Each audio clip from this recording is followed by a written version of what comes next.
the additional item of discussing the Walt Bellamy project. And welcome, Commissioner Fine. Well, thank you. Glad you're I here. got started by the train. Oh. The mighty train. Okay, well, you are just in time for us to go through our guiding principles and our mission statement. So I'm going to ask, let's see, can we, since you just got in, I'm going to ask us to start at Mr. Dillahunt's side. Can you go through our, here in the meeting minutes, aren't they? Maybe not. Oh, yours is blank? Okay. Equal time. Perfect, okay. Second one? Respect others' opinions. Listen to build consensus. Share accurate information and public perception. Stay focused, be action oriented. And lead. And I'm also going to get you, I'm going to get Commissioner Paragoy. Do you have the mission statement in front of you as well? Yes. Can you read that for us? I will. The Newbern Redevelopment Commission, leading the way for community transformation and improvement by directly addressing community needs in the vital areas of public health, infrastructure, housing, and economic development. The Commission is committed to an accountable, transparent, and publicly driven process. Thank you. Thank you for adding the mission, and we've read our guiding principles. The next item on our agenda is a time of public comment. Members of the public are invited to make a comment with a limit of 3 minutes. Anyone wishing to speak tonight?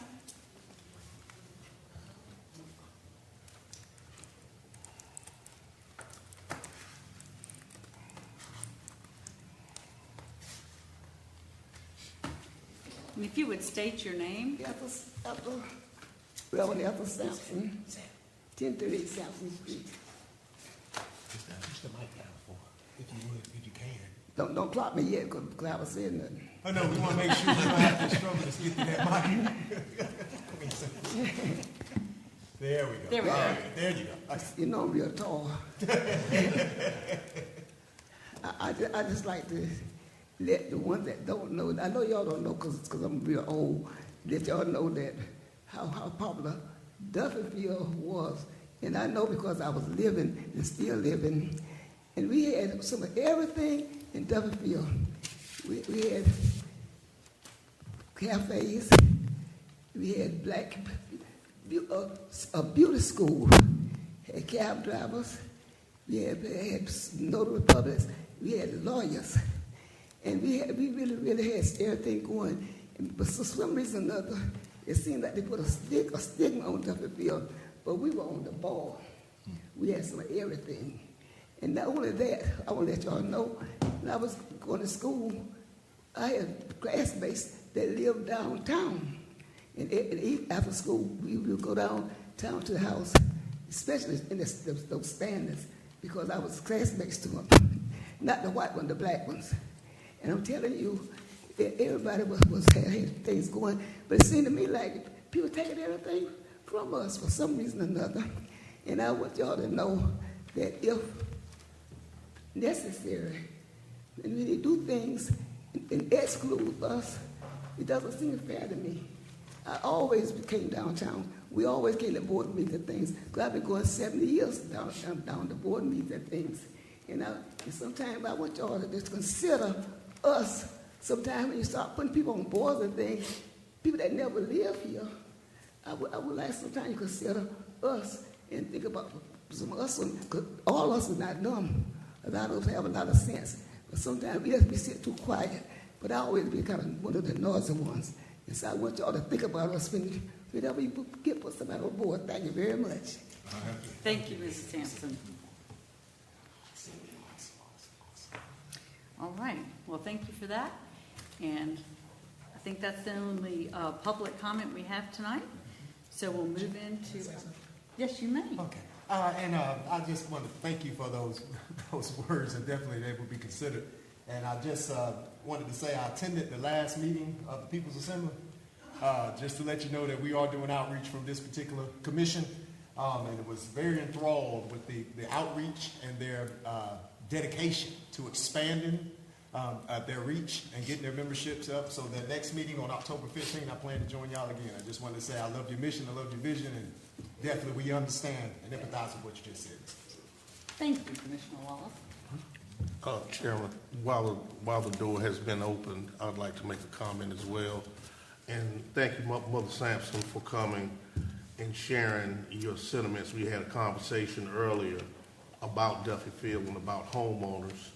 And I'm glad that you mentioned, Brother Wallace, some of the groups or the People's Assembly. Ms. Sampson not only belongs to the People's Assembly, but she is present at the Duffy Field Residents Council, That's right. the Phoenix Group, Yep.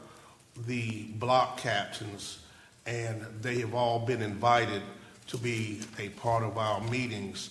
And just as she attends all of those meetings, we need to start attending some of those meetings also, because we sit here and they do some great work, they do some good work, and if we really want to know what's going on in the community, then those are 4 groups and 4 meetings that we definitely need to be in attendance of, so that they can come here, report to us, we need to go there, report to them, and so that it could be a cohesiveness and we can work in concert to make sure that we're making informed decisions on what's going on in the redevelopment area, and also so that we could partnership with them to make sure that we are providing them with what they need to help make the redevelopment area a complete area.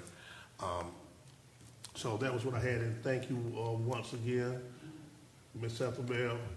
And if I don't see you anymore, I see you at the house. And Commissioner Wallace? And I'll be remiss, 1 minute, y'all won't hear me again until my report. But I would be remiss if I didn't say innovation is a state of mind. And I will say the Duffy Field and the entities that you're representative of do not sit and wait for somebody to come give you something. I mean, you sit there. When I was in that meeting, I was just straight. I'm an educator by heart. I'm an educator by heart. Y'all had the young folks in there. I mean, they in there talking about expanding their reach with Instagram, flyers, Facebook Live, TikTok, their phone directory. They're going to get involved with Christmas parade with Mom. I mean, they were going in. They were the young folks.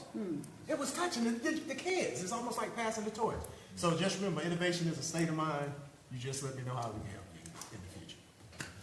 And I will agree with Commissioner Morgan. We do appreciate you coming to our meeting, so you know what we are doing.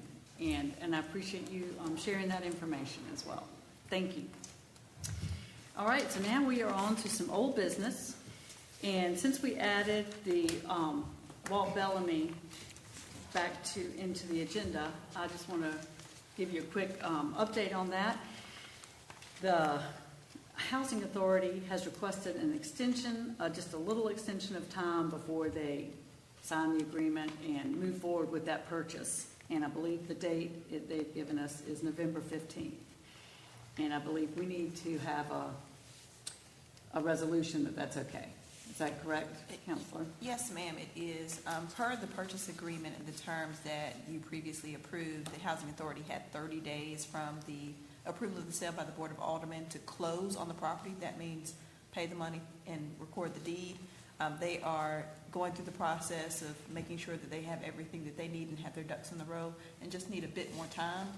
There's some vacations scheduled in there as well. So that is the reason for the November 15th date.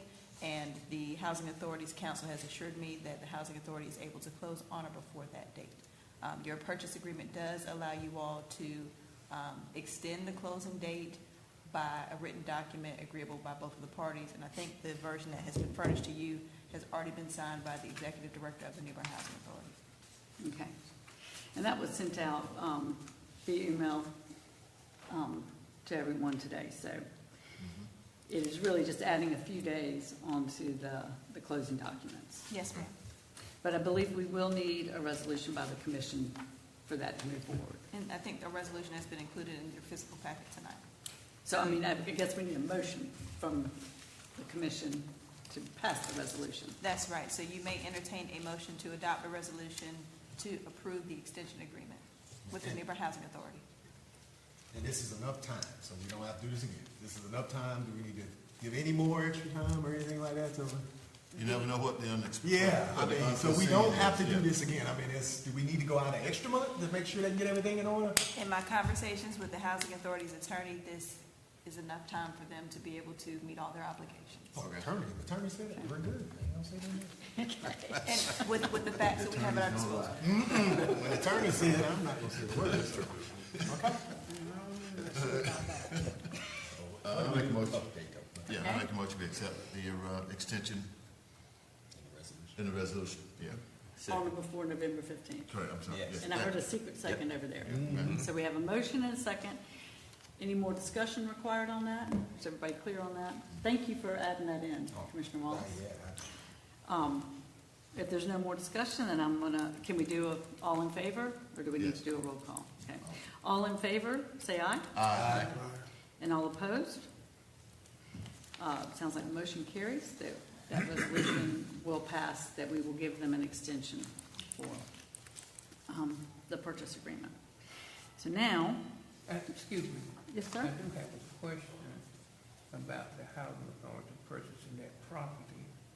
And I was thinking that we had a decision to be made in order to see whether they're gonna purchase any more properties. I think that was discussed in the last meeting. That the housing authority would purchase more properties? Yes. So we're gonna consult with the housing authority to see where they're interested in buying some more properties. I believe that is Maybe going to be I'm gonna something that we personally may remember be that. I able don't to know. talk about a new business, but I don't believe that is part of this. Actually, We'll talk about it. the West A Street project update, Yes. which, Oh, yeah. which Commissioner Paraguay is about to deliver, will actually touch on that subject. And Mr. Dillahunt, we would love to hear your comments after your presentation. Okay. So you are on target there, Commissioner Dillahunt. It was West A Street that you're talking about. Okay. But it was not about that. Well, I'm talking Follow about any up. project Okay. that the housing authority is interested in buying before they get built. Any, I say again. Okay. So the West A Street project, we, a few of us commissioners met a couple weeks ago. Do you want to Yeah, sure. do a brief? We did meet, Mr. Dillahunt and Ms. Walker and myself, along with Zeb, met and toured the West Street property, talked about a lot of things, mainly that we cannot do anything because we still don't have an accurate survey of the property, which is holding things up a bit. But we had some wide-reaching discussions during our meeting, and one of the things that came out of that is that we would like to recommend to this commission that we direct the executive director to contact the housing authority to have them commit some interest, or whatever you want to call it, to being our partner on the housing project that we're proposing on West A Street, so that we have an answer to our end game. If we are to build some housing there, we know where it's going to be and how it's going to be utilized. And that is something that have been talking about, is when we were to get, if we ever get into the housing business, is that we know when we start what the end is. We recognize that we're basically not a sales organization and capable of handling retail sales.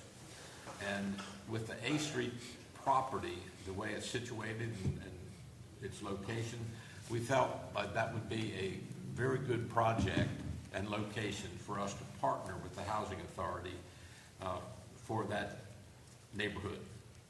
And so that's basically where we are right now. We have also run into some other interesting things that was brought up to us at that meeting, and that is the introduction to us for the first time of conservation overlays in that area that have different requirements for building structures on them than in the zoning ordinances that exist. And in the redevelopment area, there exist two overlays, the Dryborough overlay and the Lawson Creek overlay. And I have maps of those if y'all would like to see how they impact us. And not only that, but in the Redevelopment Commission, we have the Broad Street Corridor overlay, which controls activity there, as well as the First Street overlay, which is the entranceway process. But it's kind of interesting because I'll try to pass this around. This is the Lawson Creek overlay, and this is the Dryborough overlay that takes in the West Street project. Now, what these neighborhoods do is they set up design standards for any new housing built within these conservation areas. And I believe one of the other things that would affect our development we were talking about on West A Street is the number of houses because of the setbacks on the properties. Well, the reality is that the setbacks are the same as they are in the sideline setbacks are the same as they are in the Redevelopment Commission. Oh, okay. So the 5-foot sideline setbacks. Okay, What does come into play is that they have to be built on a crawl space and have at least 18 inches of exposed masonry curtain wall exposed at the completion of the house.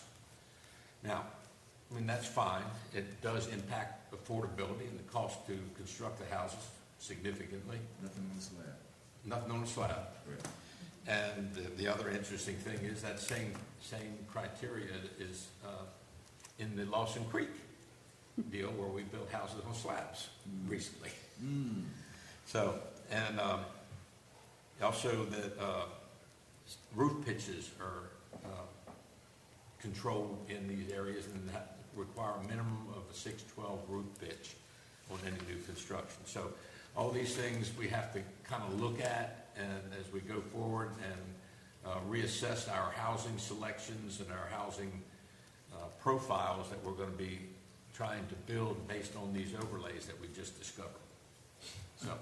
So when we put property out there for someone to bid on to build what we want, that information need to be shared with the contractor, with the person that's bidding on the property to do the project.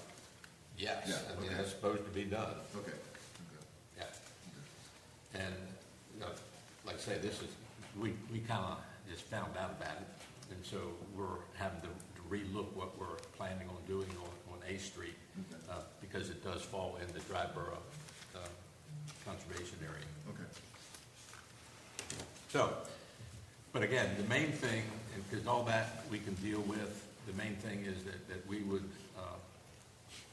recommend that we direct the executive director to contact the housing authority to see if they are interested in partnering with us, similar to what we did on Walt Bellamy Street, on the A Street project. And I would like to make a motion that we direct the executive director to contact the housing authority about their interest in partnering with us on that project. I don't think we need a motion for that. We just direct this.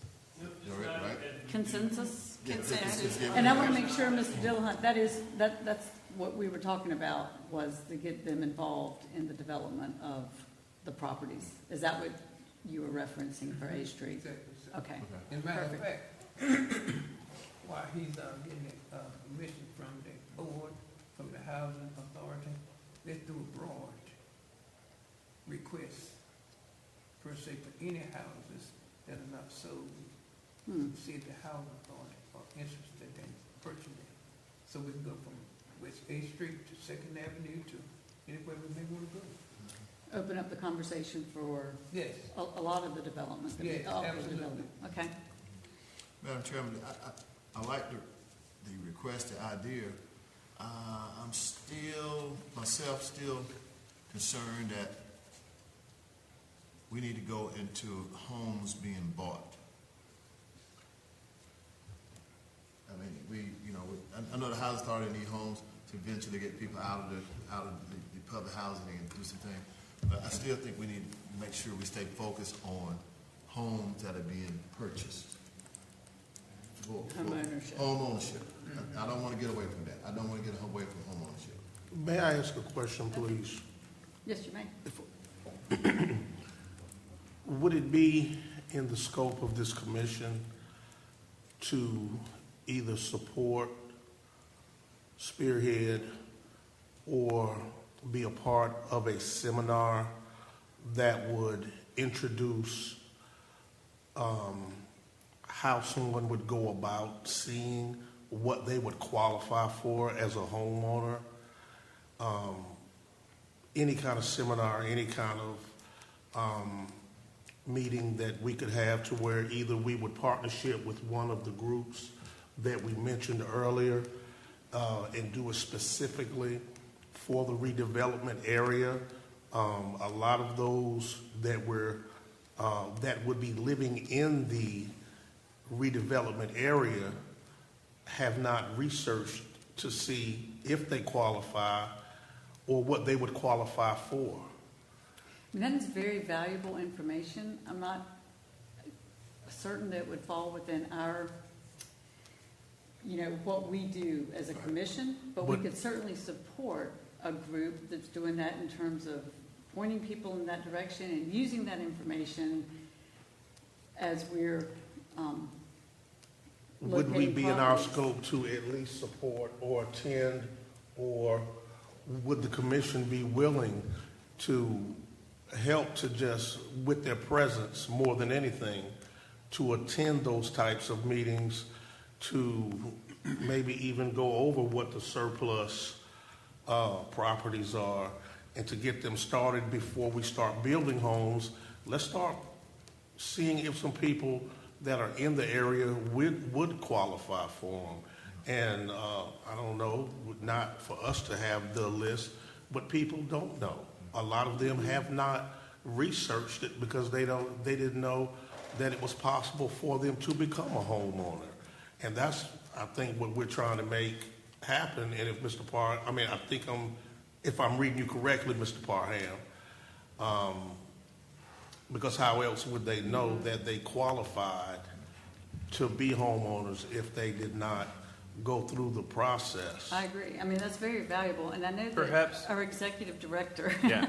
has done a lot of research work in that area. I'll let you speak about that. Yeah, if it's helpful, one of the roles that I fill for the commission is to be a conduit between the community and you all and resources.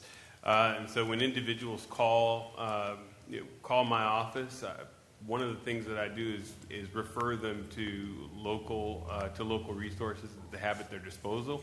If one of the neighborhood groups were to collaborate with me, I would be happy to support them with getting a speaker or providing a space or whatever, and make sure that you all are involved in that.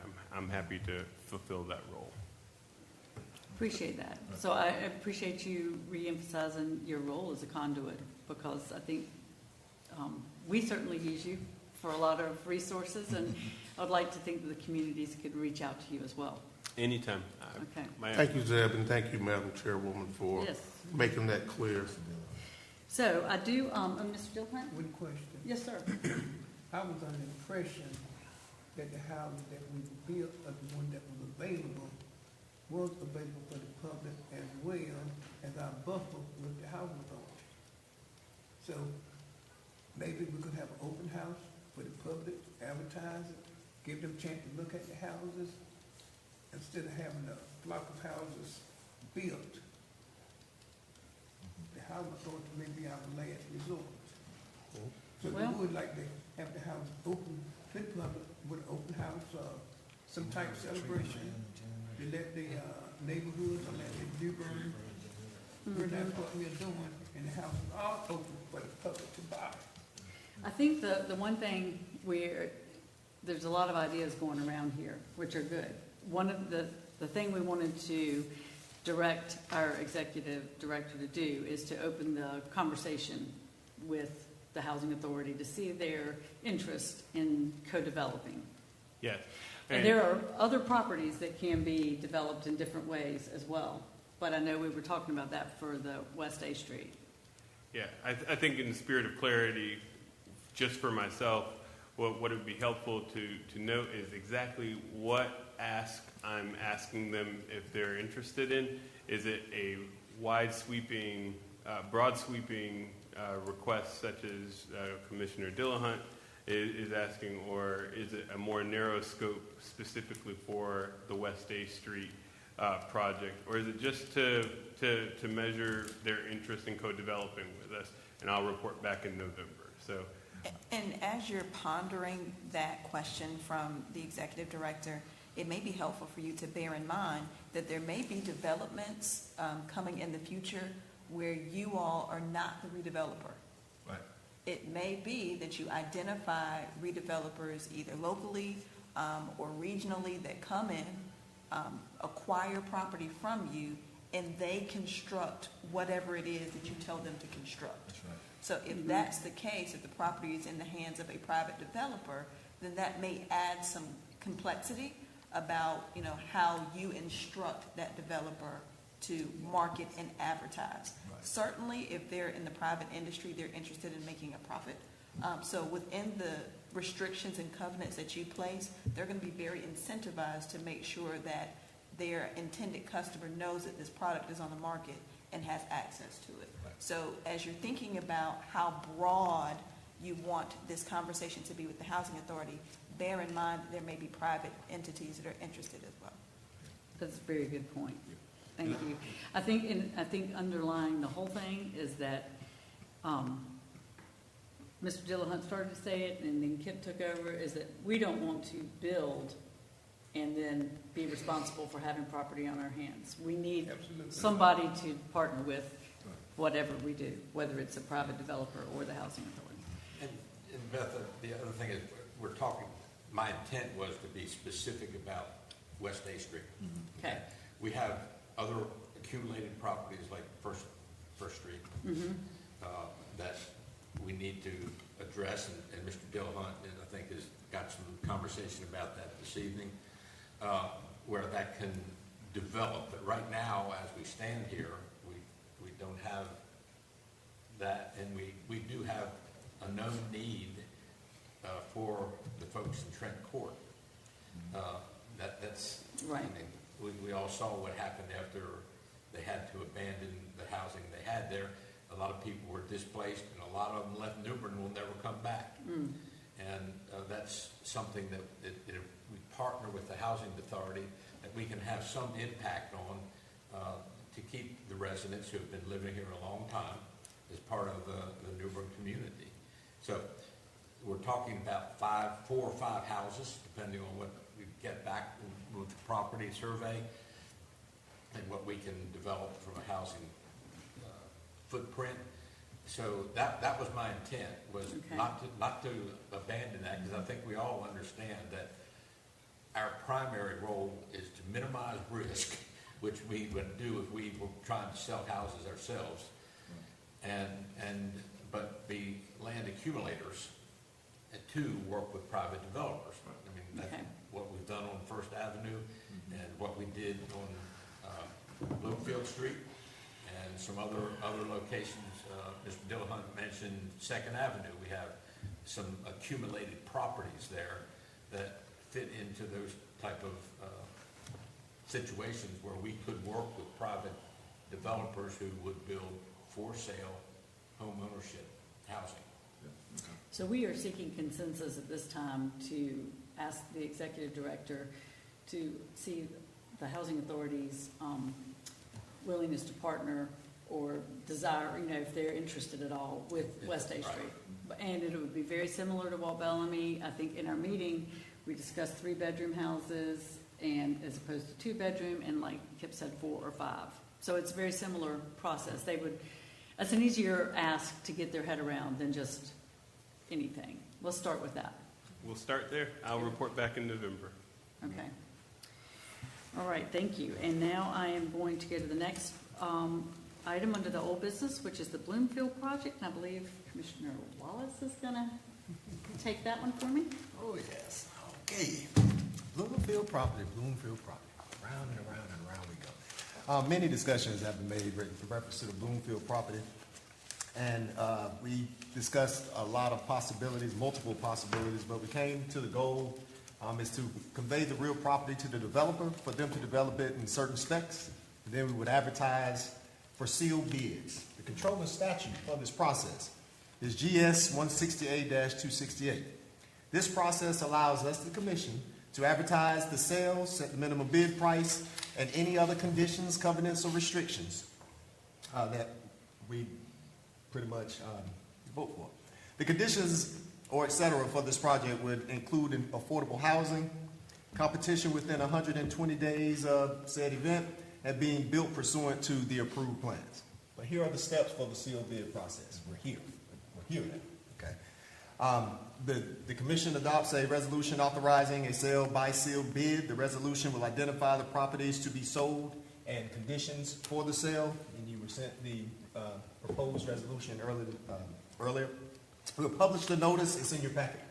We'll publish the notice of the sale in the newspaper. The notice essentially summarizes the contents of the resolution and specifies the date, time, and location of the bid open. The bid period is open for at least 30 days. Once the bid period has closed, then the bids are open.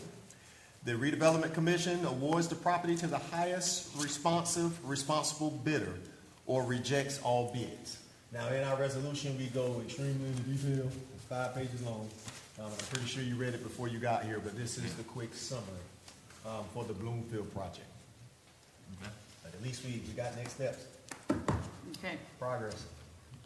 Good job, Zeb. And Jamie. Council. Zeb, did you have anything to add with the particular resolution or council, anything that I missed?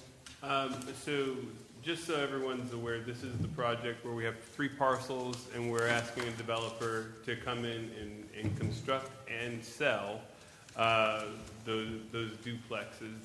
They would purchase, with the sealed bid, they would purchase the parcels from us, and our restrictions would be the development that the project team has put in place. And I think what we're looking for from the commission this evening is the approval of this resolution that was drafted so that we can start that process. So, and just to perhaps add some additional clarity, you all are accustomed to conveying property by upset bid, right? This would be a Where departure. a person presents an offer to purchase to the city clerk with a 5% deposit. We notice it in the newspaper, and someone can upset that bid by a certain amount, and it goes and goes and goes until we get to the highest bidder. That's the process you're accustomed to.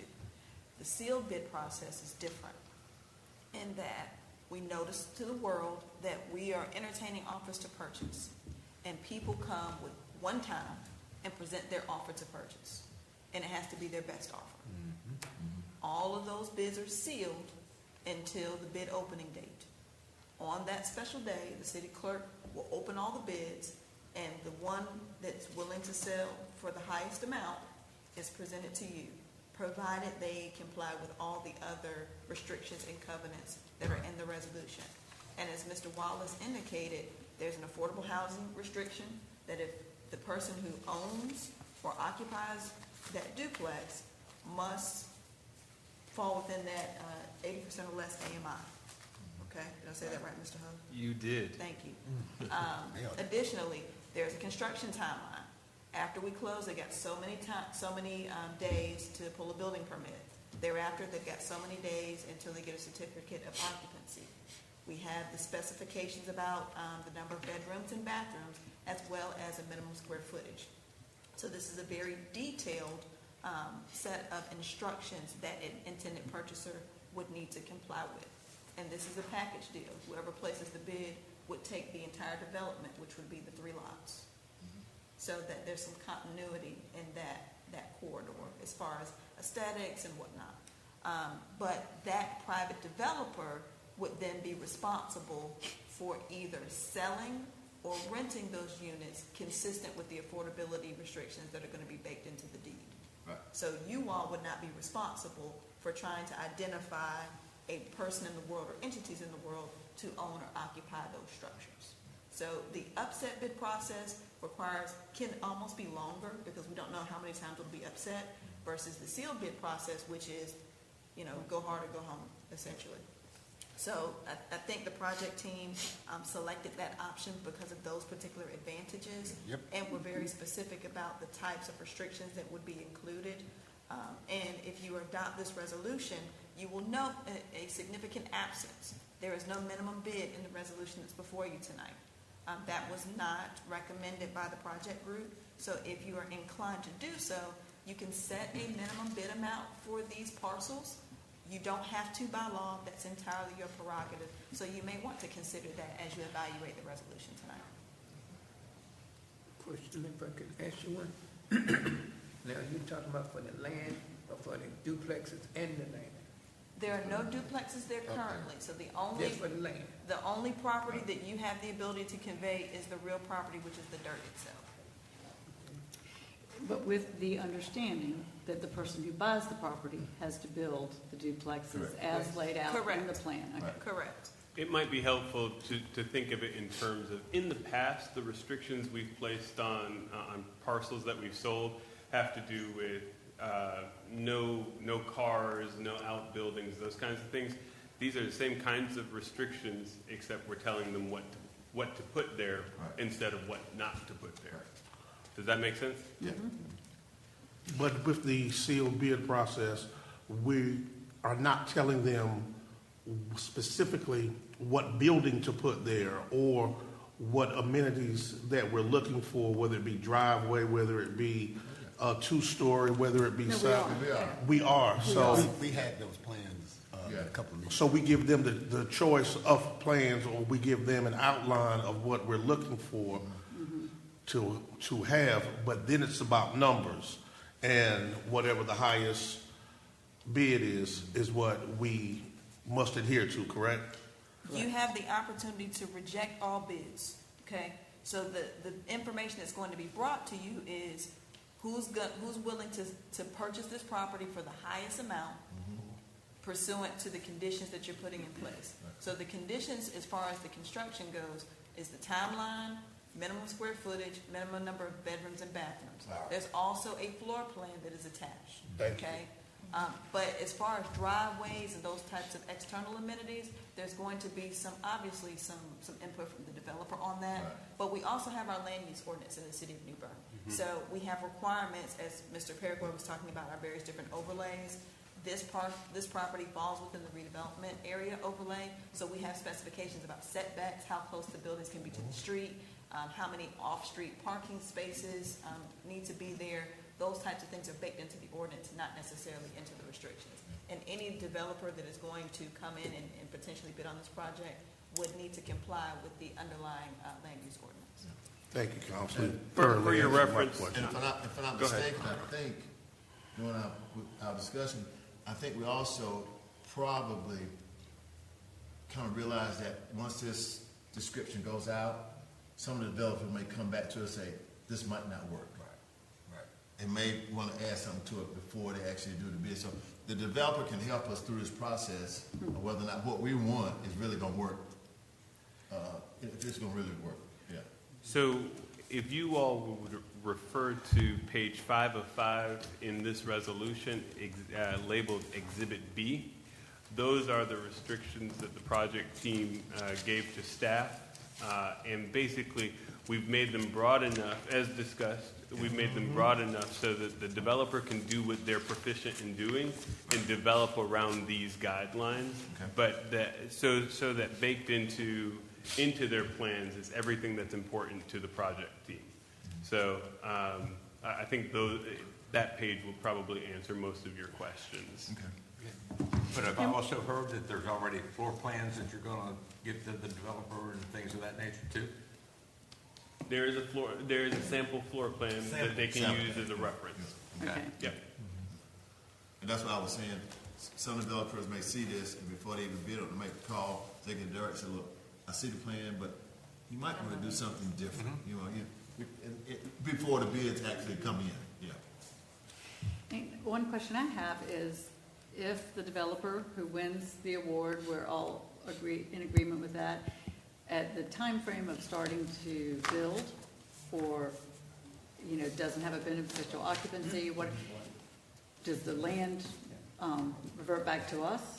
That's a good question. So in the restrictions that you see on Exhibit B that Mr. Executive Director just referenced, if the builder, whoever wins the award, if they fail to apply for a certificate of occupancy within the prescribed timeframes, title to the lots that are not built reverts back to the commission automatically, unless you all agree to extend that timeline in writing.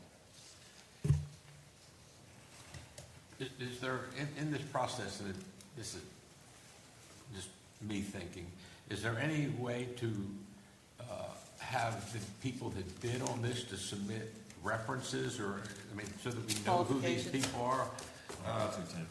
Because, the highest bidder could be the worst developer that you could ever imagine, and have a terrible history of building and non-customer service around. I would like to know that somehow in this process when the bids are submitted and come before us. Just highest bid is one thing, but getting the end result that we want is another by the quality of the contractor. And the good thing about this process is whoever the highest bidder is, when that information is brought to you, you do not have to make a decision that day.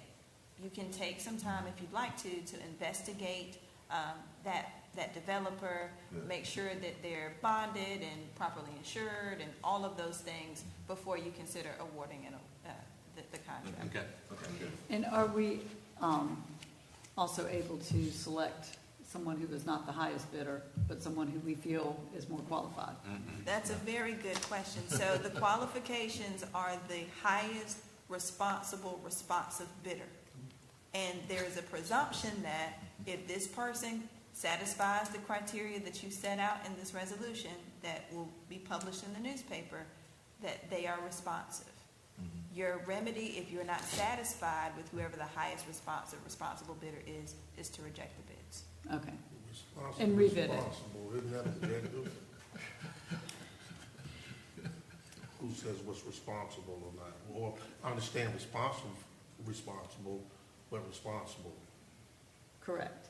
So that is where we would reject all bids and we would have the option to rebid. That's right. That is typically how a construction project works. Okay. As a matter of the specifics on item number 8, I think we ought to add workers' comp in that assurance listing. You have comprehensive and liability insurances, but workers' comp is equally as important, I think, for the city's protection. So you think that should be added to number 8 of Exhibit B? Mm-hmm.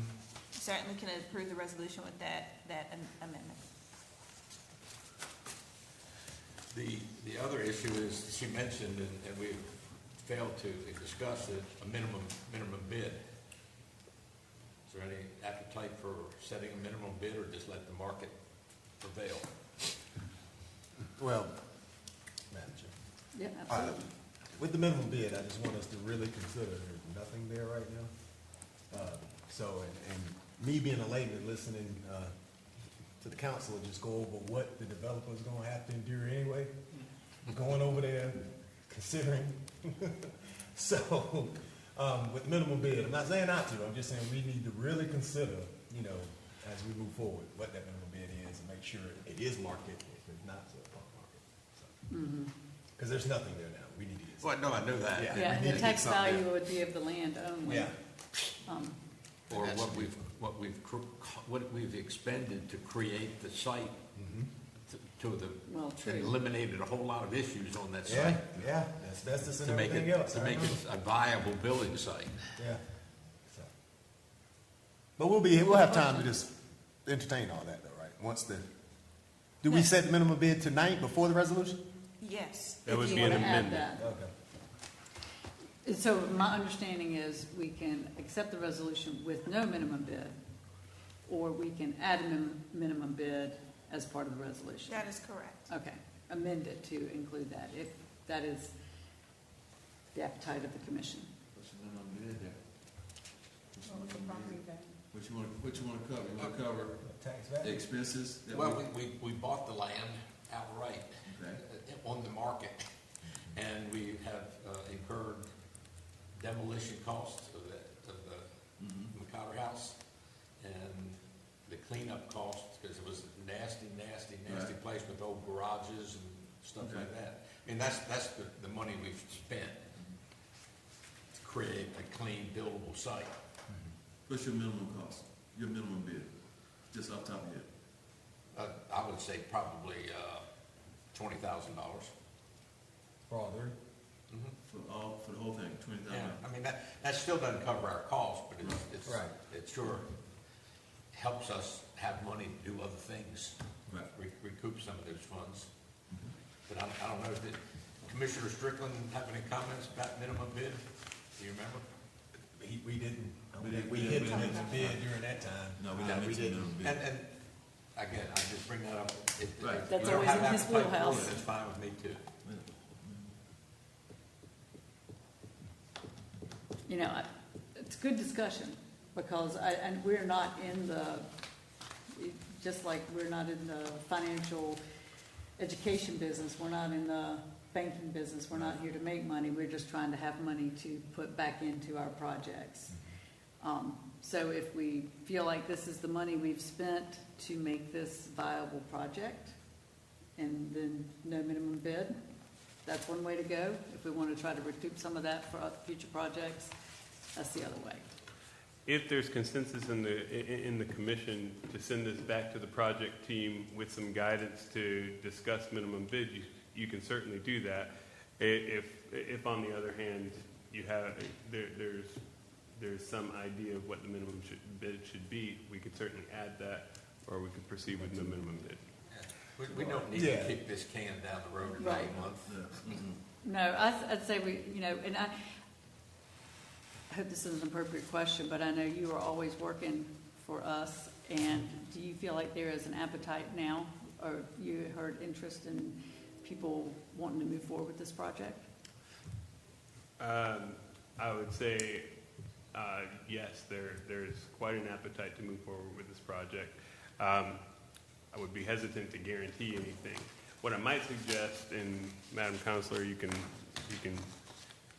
proverbially slap my hand if you need to, but what I might suggest is it's been the past custom of the commission to apply 75% of the tax assessment, tax assessed value to parcels that we dispose of. So 75% of the tax assessed value is in the neighborhood of 20,000. It's actually 22,000. Well, that's kind of what we've been doing. Yeah, That is true. so you could just say 75, Okay. minimum bid is 75% of the tax assessed value for these parcels, and I can work with the city attorney and make sure I like that. that's in there. You good, kid? Let me get. Sound good? Okay. Yeah, I mean, Yeah. they're two different things, but that's something that we have a precedent with, if you want to live with it. Go with the president. I see nodding heads all the way down to the end. Is that correct? So if that's the case, then the motion that you would entertain tonight would be to adopt the resolution to convey the Bloomfield Street properties by sealed bid, with the added language to require the contractor to have workman's comp insurance, and establish the minimum bid as 75% of the assessed tax value. So moved. There it is. Okay, we got a motion. On the chair, somebody else got a second. Second. Second. We have a motion and a second. Can this be an all in favor, say aye, or since it's, okay. Any more discussion required? I don't think so. All in favor, say aye. Aye. All opposed? Motion carries, and we will have an amended resolution. Sir? I just have one question. Okay. Will this property again be offered to the housing authority? The housing authority could absolutely submit a bid. So this project, based on your direction and your vote tonight, is going to be advertised in the New Bern Sun Journal probably on Saturday, would be my bet. and anyone or any entity in the world can submit a bid. Once the property is built, I'm sorry? okay, you're gonna say they can offer a bid to build the property, how they're a contractor, That's right. Yes, sir. okay? And at So that point in time, that contractor owns the property. Correct, and they That's would So be it able- is out of our hands. That's right. Correct.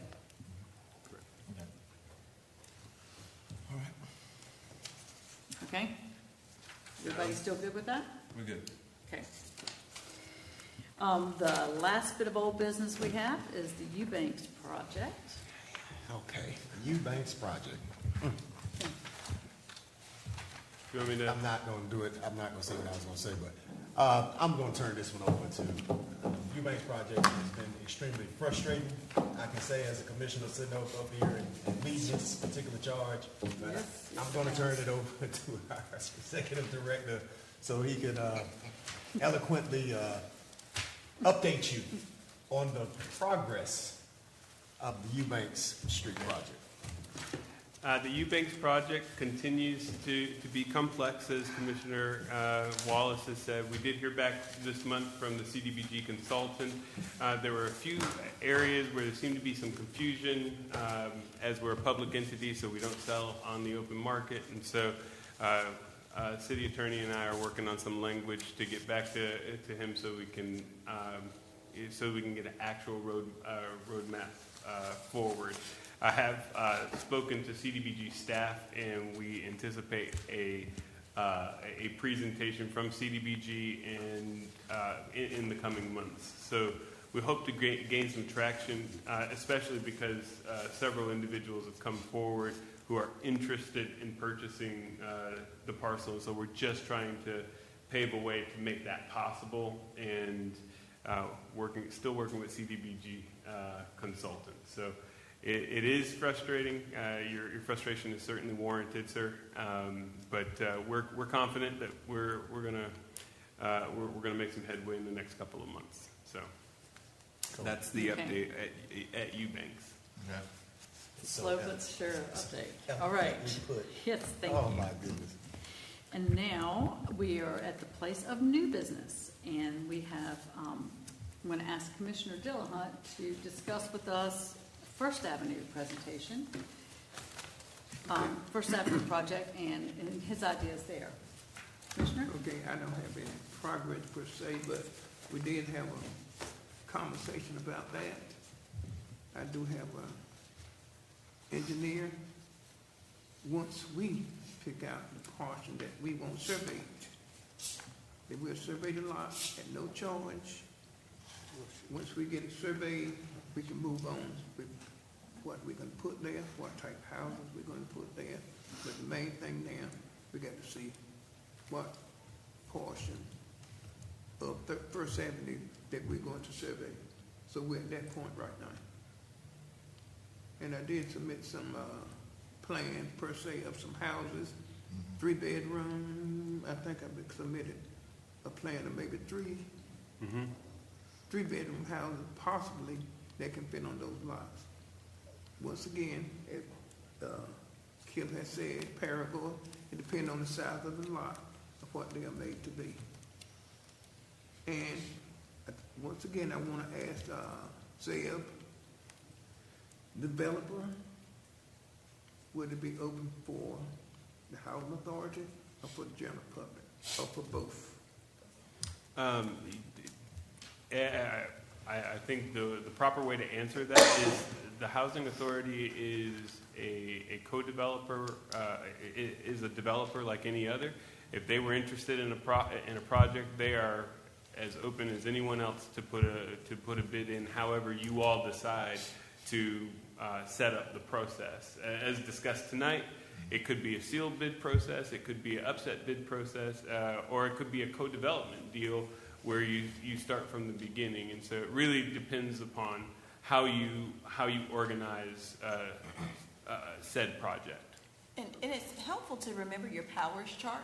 So we've talked about that chart several times. I think we reviewed it again at your retreat at the beginning of 2024. And at the top of that chart, it outlines the mechanisms that you can use legally to convey real property. So when you're thinking about your intended user or your intended co-developer or developer or redeveloper, you may want to bear those pathways in mind because, as Mr. Executive Director just indicated, you've got to check one of those boxes. So if you decide that an appropriate developer for this particular project is a public entity of some sort, then there's a legal pathway for us to pursue that. And you may want to think about who that entity might be early on in the process so that you get their input and feedback, etc. If you decide that a private entity is better suited for this type of development, then we have some statutory mechanisms by which to get the property in the hands of a private developer, subject to your restrictions and conditions. Okay, one more question. Are we interested in the 3 lots that we're going to get surveyed free, whereabout, or what are we looking for? That's the question I'm asking the board. Mr. Dillahunt, just to be clear, on First Avenue, there is a very large parcel that's 1 lot.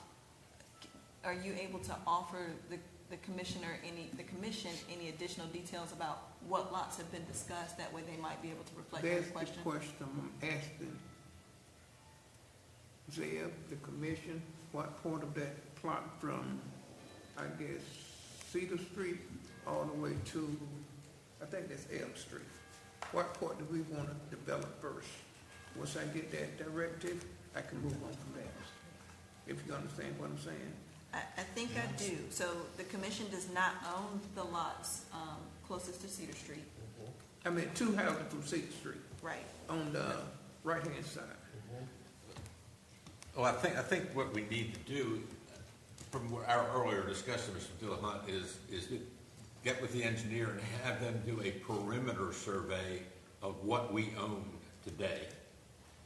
And that gives us a firm survey to work with, and we can figure out how to subdivide it or present it to a developer. But all we're talking about at this stage, I think, is a perimeter boundary survey. For 3 lots only. Well, for what we own there. Okay, that's a different. Yeah, I mean, it's basically the left-hand side going from Elm up towards Cedar. We own that land, if you all recall, we bought from.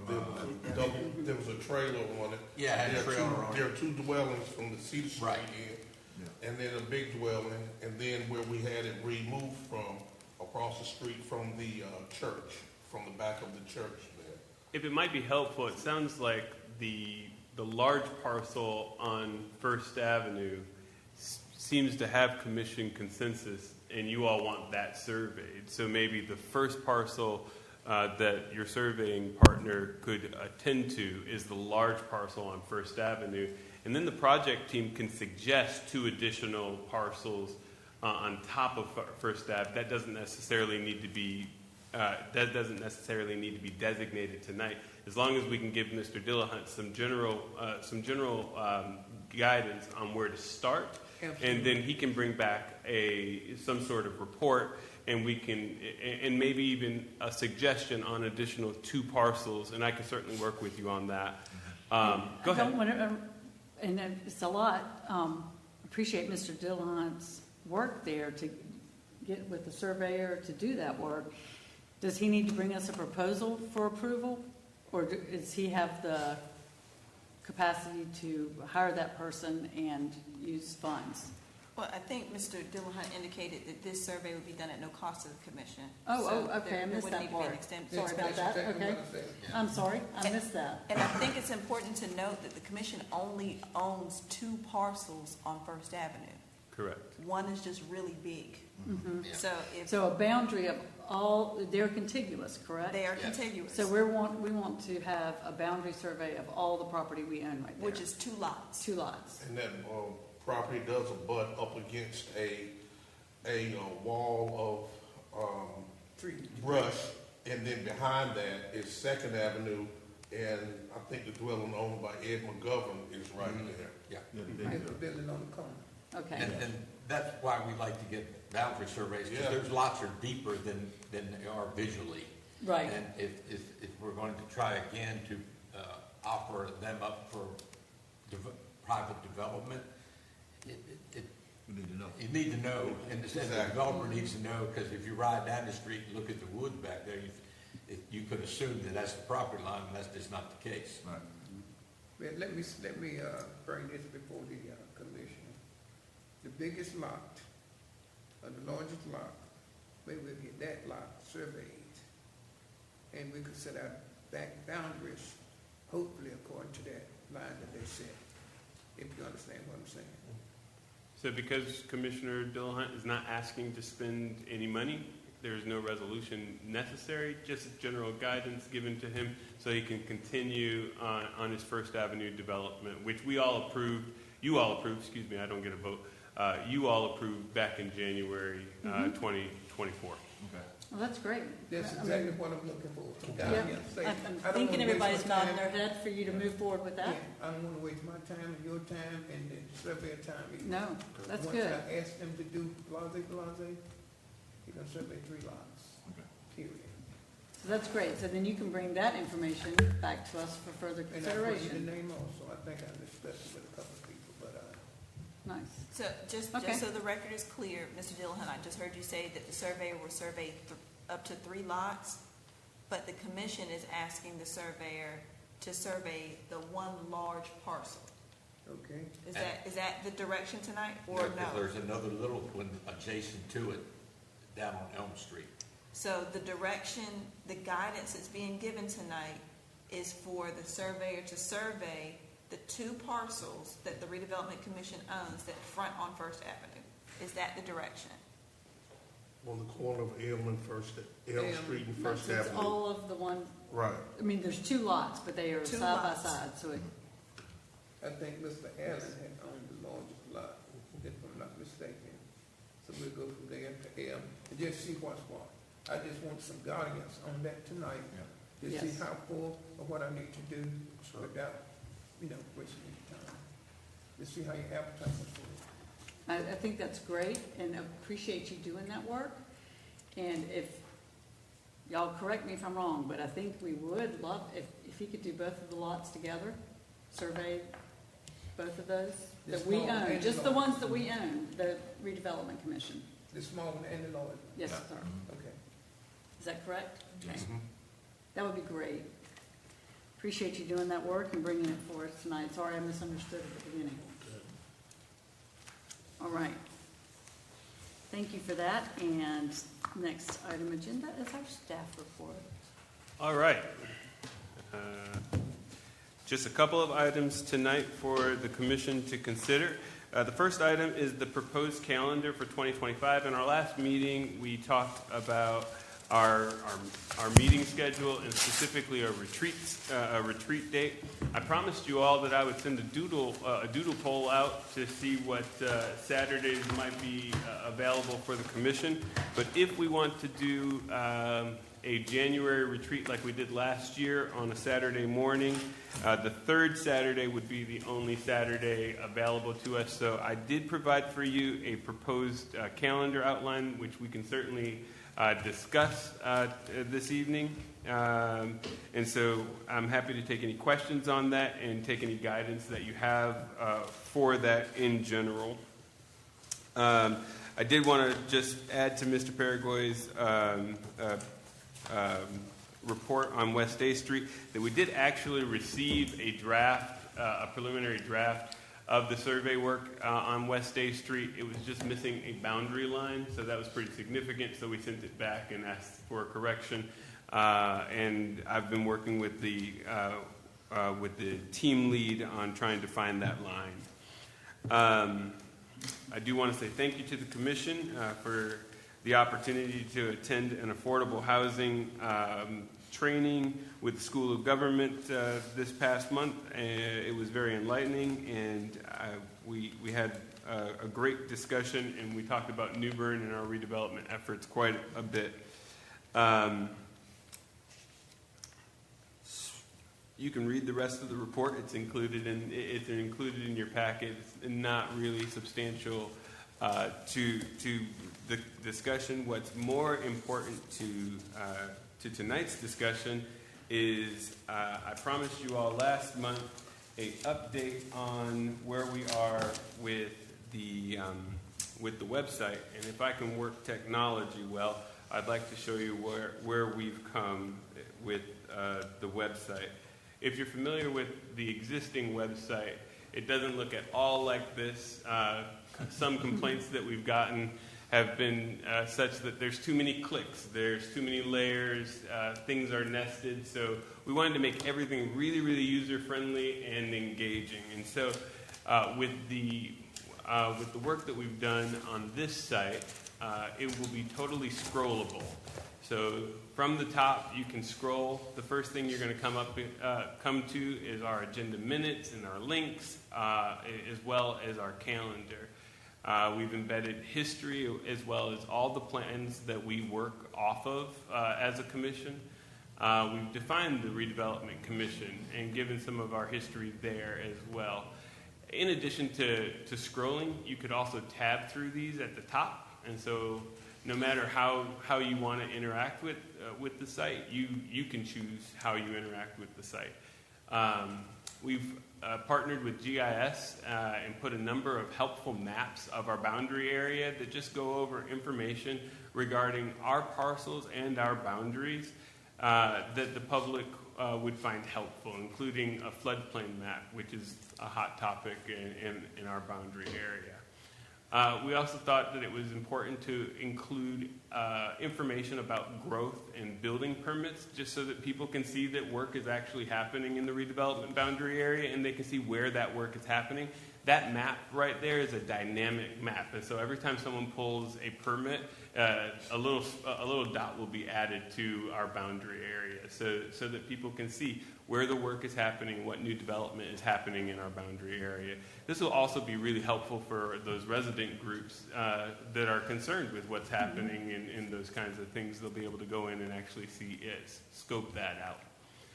And then we also wanted to really focus on our work and highlight some of the good things that we've done. And so our past projects, every time we get something approved and put forward, we want to go ahead and update that. And so you'll see the Health and Wellness Clinic, the Walt Bellamy project listed there, as well as things that we're currently working on, such as West A Street and the Bloomfield parcels, all really given an overview, given where we are, so that the general public at any point can click on our website and see what we're doing, what we've accomplished, and what we're trying to accomplish, so that they can help us out.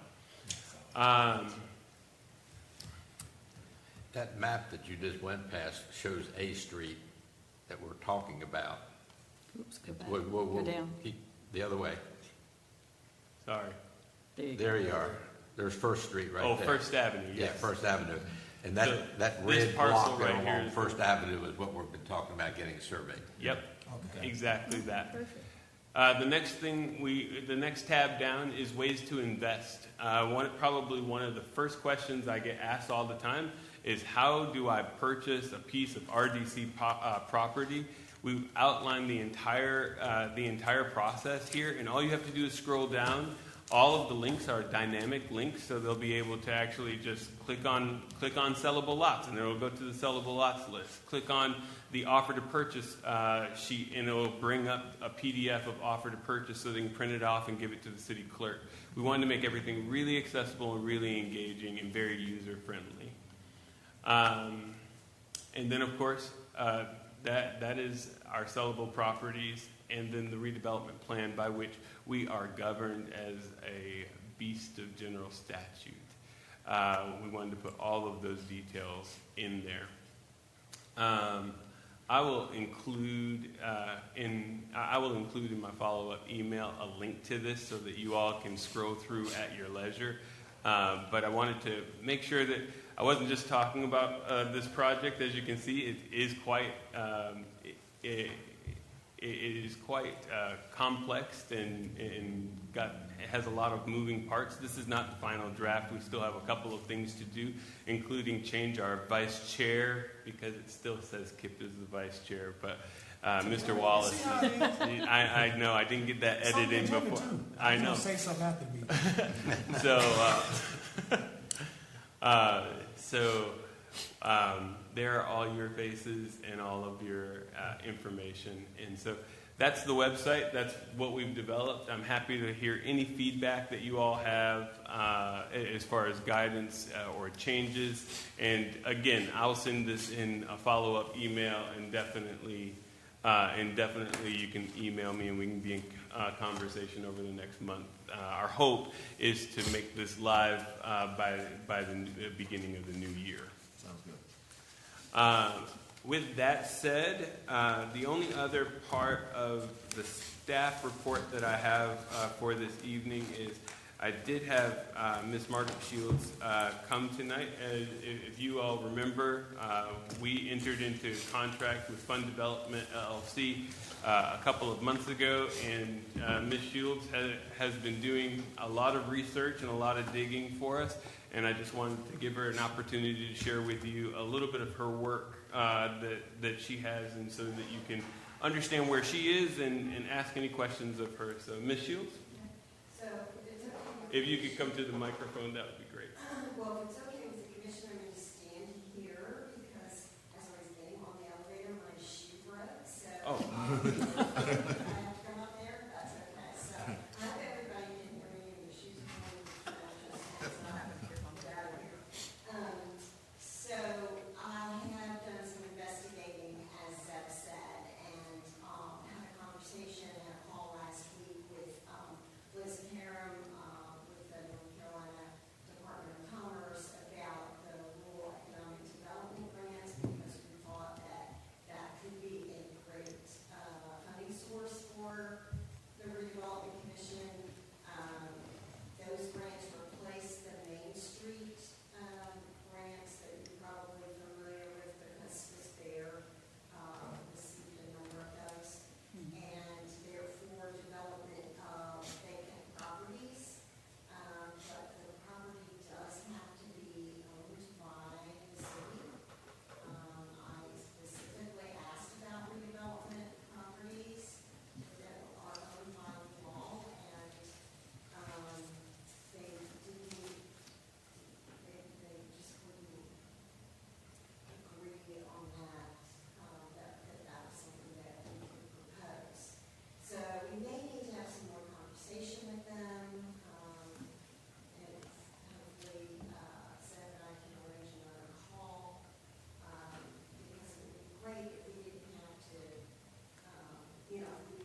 Just since it's the last one you spoke of, the infrastructure, I forget the name of it.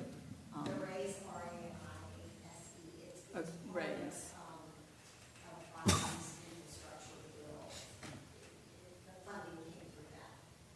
You said that has to come through the city, the application? It is going to have to come through the city. I confirmed. It will have to be a city grant, and it will probably be a collaboration, if at all. And so the governing board would have to approve our participation in that, as it's such a huge grant. So it would be a very, very, it would be a process. If what I might suggest, thank you, Ms. Shields, I appreciate you coming tonight. What I might suggest is, if anything you've heard tonight is of interest or you want more information, follow up with me, and Ms. Shields and I can meet with you all so that we can take steps and bring back a proposal next month to the commission as a whole. One of the reasons I asked Ms. Shields to be here tonight is just to demonstrate the complexities of a commission like ours. We're not quite a 501c3, and we're not quite a local government, and so we fit into a really gray area in the general statute. And so being able to go for grants and those kinds of things is a little bit complex, and it will take some work. But if any of you are interested in working with Ms. Shields, I know that she is eager. And she's been doing a lot of work, and I just wanted to highlight her work tonight. So thank you very much, and that will conclude my staff report unless there are questions. Just when you travel, eventually you're going to have to go there. When you travel to the Commerce Department in Raleigh, make sure you come to the 5th floor, 501B. I'll go up there and help you. Small. As soon as she said, I see them jokers all the time. So as soon as she said commerce, I'm like, there it is. It's right downstairs. So. Okay. All right, thank you for that.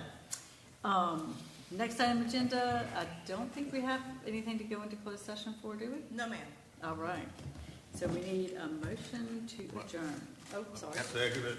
Wait, we have a question. We have a question first. We got to do business so fast, but yeah, I would like to propose that we create a working team, or whatever we call them, to do an analysis of all of the land, all of our ownership, and put it on a spreadsheet. I mean, we talk about our lots scattered all over the place and everything, and what land we own, what we don't, so that we can have a resource to look at when questions come up about somebody wanting to buy it or not, anything, where we can talk about, is it in the floodplain? We can talk about, is it a developable piece of property? Is it the beginning piece of others that we could acquire to make a developable piece of property?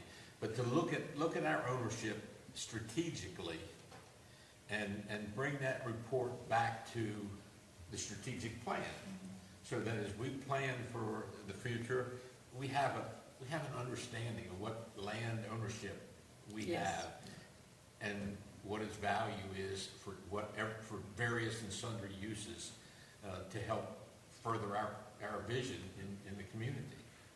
Just as a point of order, that would be a new business item, and for consistent treatment of everybody, if we have new business that wasn't submitted previously, I would ask that gets submitted for new business next month. What I might suggest, though, is that you take a look at the sellables list as it's actually set up now. It currently has minimum bid, which is 75% of the tax assessed value. It has the floodplain as well as a link to the map. So if you take a look at that list, which is on the current website, and bring back that proposal for a project team with any additional things to get ready for strategic plan, I think that would be a good thing to do. Okay. That's good. All right.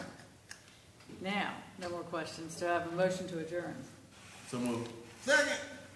We have a motion and a second. All in favor say? Aye. Aye. And all opposed? No one. Thank you very much, commissioners, for being here tonight. We got a lot of